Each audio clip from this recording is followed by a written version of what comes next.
সেই জায়গাটা পুরো কভার করতে হবে। তার জন্য কী করতে হবে, আমাদেরকেও এক্সচেঞ্জ করে করে শিখতে হবে। তো তার জন্য আজকে দিদি চেষ্টা করলো হাইজিনের ব্যাপারে কিছু বলার জন্য। তো আজকে আমাকে দিদি স্যার ভেজিটেরিয়ান গ্রুপাই দিয়ে যে রেসিপিটা কী করে কী জিনিস তৈরি করতে হয়, তো আমাকে স্যার 4-5 রকমের রেসিপি দিয়েছিল। আমি টাইম পাইনি জন্য পুরোটা দেখতে পারিনি, তো আমি 3টা রেসিপি বলবো। তো প্রথমত হচ্ছে গুড্ডার ভেজিটেরিয়ান বাইট দিয়ে আমরা যদি কিমা তৈরি করি, কীভাবে তৈরি করতে পারি। এর জন্য আমাদের কী কী লাগবে, যেটা হচ্ছে নর্মালি যে মশলাগুলো, সেটা হচ্ছে তেজপাতা, জিরা, এলাচ, দারচিনি আর তার সাথে হচ্ছে গোলমরিচ। এগুলো হচ্ছে মানে শুকনো মশলাগুলো আর কি লাগবে। লং, আর তার সাথে লাগবে হলুদ, ধনিয়া, লঙ্কার গুঁড়ো আর কাশ্মীরি লঙ্কার গুঁড়ো, তার সাথে হচ্ছে কসুরি মেথি আর হচ্ছে গরম মশলা। সাথে লাগবে রসুন, আদা আর হচ্ছে মটরশুঁটি, পেঁয়াজ, লবণ এবং তেল। আর রসুনটা থাকবে মানে ছিলকা উঠানো, কিন্তু গোটা থাকবে, এটা বাটা থাকবে। এবার আমরা প্রথমে কী করব, একটা কড়াইয়ে গিয়ে তেল দিয়ে দেবো, গরম করে নেব এবং তারপরে সেটার মধ্যে আমরা তেজপাতা, জিরা, এলাচ, দারচিনি আর যে গোলমরিচ থাকে সেটাকে একটু ভেজে নেব। আর তার মধ্যে আমরা কী করবো, যে কাটা যে পেঁয়াজটা ছিল আমাদের, সেই পেঁয়াজটা দিয়ে দেবো এবং পেঁয়াজটা দেওয়ার পরে সেটাই লাল হওয়া পর্যন্ত ওয়েট করবো। এবং তারপর সেখানে আমরা কী করবো, যে রসুন, গোটা রসুনটা ছিল সেই রসুনটা, তার সাথে আদা বাটা এবং অল্প একটু জল দিয়ে সেটাকে আমি একটু মানে নেড়ে চেড়ে নেব। তারপরে সেখানে কী করবো, আমরা যে ভেজিটেরিয়ান বাইটটা আমরা কিন্তু কিমা সাইজ মানে একদম ছোটো ছোটো করে কেটে আগের থেকে রেডি করে রাখতে হবে, সেটা আমরা দিয়ে দেবো। তারপরে আমরা সেই ওটাকে নাড়াচাড়া করে তারপর কিছুক্ষণ হলুদ গুঁড়ো, ধনিয়া, যতটুকু দরকার আর কি, লবণ সমস্তটা দিয়ে নেড়ে চেড়ে নিয়ে কিছুক্ষণ পরে ধনিয়া পাতা দিয়ে আমরা যদি নামিয়ে নিই, কিমা রেডি হয়ে যাবে। তো শুধু ভেজিটেরিয়ান বাইট দিয়ে যে শুধু কিমা তৈরি করা যায় তা না, এটা দিয়ে অনেক ধরনের রেসিপি তৈরি করা যায়, যেটা হচ্ছে আমাদের যারা মাছ মাংস খায় না তাদের শরীরে যে ভিটামিন প্রোটিনের যে অভাবটা হয়, সেই অভাবটা হবে না। এবং অনেক আমরাও চাই যে অনেক আমাদের যে পশুরা অনেক বিনা কারণে শুধু ওরা হত্যা হচ্ছে, তাই না, সেটা থেকেও যাতে মুক্ত পায় আমাদের, তার জন্য কিন্তু ভেজিটেরিয়ান ডায়েটটা আমাদের অনুসরণ করা দরকার, যাতে আমাদের শরীরও সুস্থ থাকে এবং অনেক প্রাণীর জীবনও বেঁচে যাবে। তো ভেজিটেরিয়ান ডায়েট দিয়ে আমরা যদি ঠিক মাংসের মতন রান্না করতে চাই, তাহলে আমাদের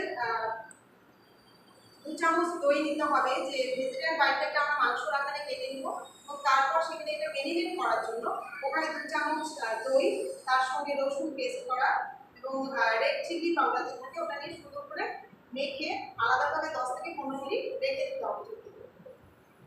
এবং তারপরে কী করতে হবে, আবার আমরা যে মশলাগুলো, গুঁড়ো মশলাগুলো, সেই মশলাগুলোকে এক জায়গায় করে নেব।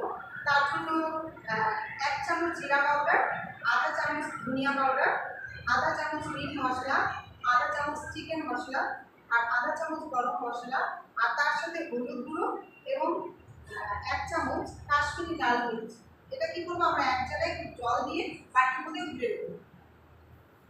এবার তারপর আমরা কী করবো, কুকার, প্রেশার কুকার যে হয়, প্রেশার কুকারটা আমরা বসিয়ে দেবো। বসার পরে সেটা গরম হলে তেল দিয়ে দেবো এবং তেল দেওয়ার পরে সেখানে কী করবো, আমাদের তেজপাতা, জিরা, এলাচ, গোলমরিচ দিয়ে আমরা একটু ভেজে নেব।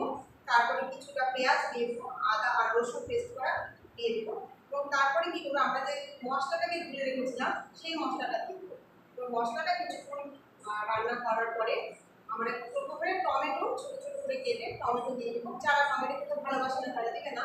এবং তারপরে আমরা যে ম্যারিনেট করা রেখে দিয়েছিলাম আমাদের যে ভেজিটেরিয়ান বাইটটা, সেটা আমরা উঠে দিই। দেওয়ার পরে ঠিক 3টা সিটি মারব। 3টা সিটি মারার পরে যতটুকু জল থাকবে আমাদের প্রয়োজন অনুসারে সে কী করবে, আর একটু শুকিয়ে নিতে পারে।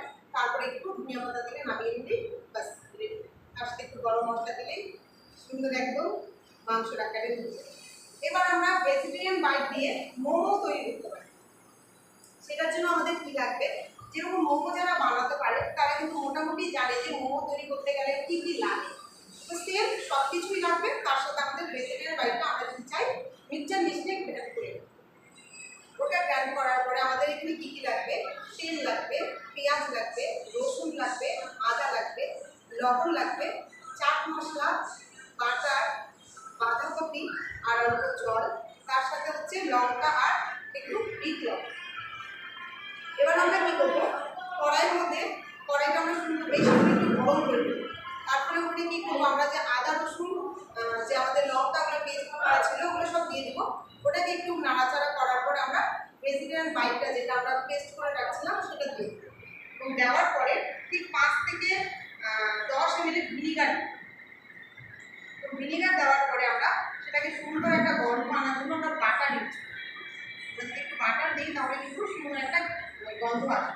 এবার কি করবো, আমরা হচ্ছে গন্ধ আসা অব্দি ওয়েট করবো এবং তারপরে সেখানে কি করবো, গ্যাস আমরা অফ করে দিয়ে একটু বড় করে পেঁয়াজটা দিই এবং তারপরে যতটুকু পরিমাণ গোলমরিচ এবং লবণ আর তোমার হচ্ছে ধনিয়া পাউডার দিয়ে আমরা ওটাকে পেস্ট করে নিয়ে আমাদের মোটামুটি মোমোর যে একটা মশলা হয় সেটা রেডি। এবং চাটনি করা তো মোটামুটি পদ্ধতি সবাই জানে। তো চাটনি করতে গেলে তেল দিতে হবে, কিছুটা রসুন ভেজে নিয়ে ওখানে একটু তোমার টমেটোটা যদি একটু সিদ্ধ করে নেওয়া যায় তাহলে আরও ভালো হয়। টমেটো আর তার সাথে হচ্ছে আমাদের শুকনো লঙ্কা ভেজে নিয়ে ওটাকে পেস্ট করা যায়, তাহলে মোমো মশলা রেডি। আমরা ভেজিটেরিয়ান বাইরে কী কী খেতে পারি, আমি 3 ধরনের রেসিপি বললাম, স্যার আমাকে 5 থেকে 6 রকম দিচ্ছে। তো সরি, আমি পড়াশোনা করে আসতে পারিনি। তো এটা দিয়ে কিন্তু আমরা অনেক ধরনের খাবার তৈরি করতে পারবো। এবং আমাদের কী হবে, আমাদের যে ফ্যাটি লিভার, যেগুলো জন্য ফ্যাটি লিভার হয় মানুষের কিসের জন্য, ফ্যাট জাতীয় জিনিস খাওয়ার জন্য, কিন্তু আমাদের এখানে ফ্যাট জিরো।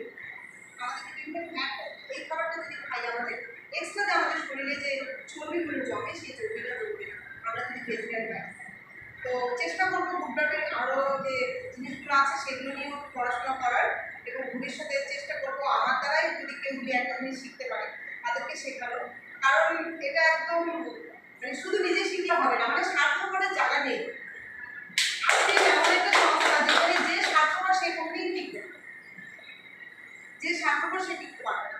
কারণ স্যার এতটা শিখেছে, স্যারের মাধ্যমে স্যার আমাদেরকে নিজে যতটা পারতেছে আমাদেরকে উজাড় করে উনি শেখানোর চেষ্টা করছে। এবং আমরা চেষ্টা করবো আমাদের নিজেও যাতে আমরা স্যারদের মতো লেভেলে তৈরি করতে পারি। তাহলে কি হবে, আমরা কিন্তু ভালো জায়গায় পৌঁছতে পারবো আর্টস সিস্টেম। না হলে কিন্তু আমরা একাই থেকে যাবো, আমাদের সঙ্গে আর কেউ থাকবে না কাজ করার। তো আমি আমার নাম বলতেও ভুলে গেছিলাম। তো আমার নাম জয়ন্তী বর্মন, বাড়ি আমার নর্থ বেঙ্গল মেডিকেল কলেজের পাশেই। আমার গুরু সিবি রায় স্যার, গুরু কিয়াতি স্যার এবং আমাদের বড়গুরু মহাদেব স্যার উনি এখন নেই। আর আমাদের 18 বছরের ছোট্ট স্যার বিপিলাবা স্যার, আর আমাদের পিছনে বসে আছে আমাদের বিপি স্যার।